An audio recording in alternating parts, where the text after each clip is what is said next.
Problem with my closet, it's not closing, as you can see. And it's got this roller type of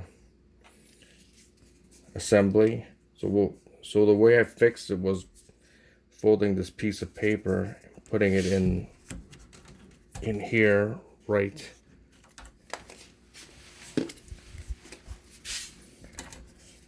in here, putting it in like this.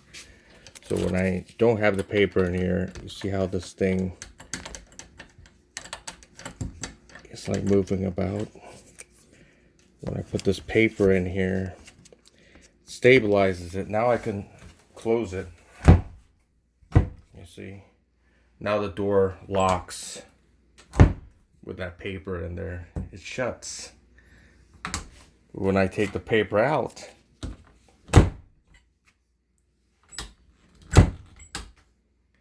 it doesn't shut anymore, see? It just...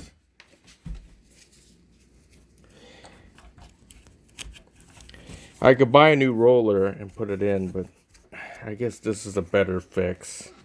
It's a heck of a lot cheaper. Now it shuts. Now the door shuts. See? Good as new. Thanks for watching.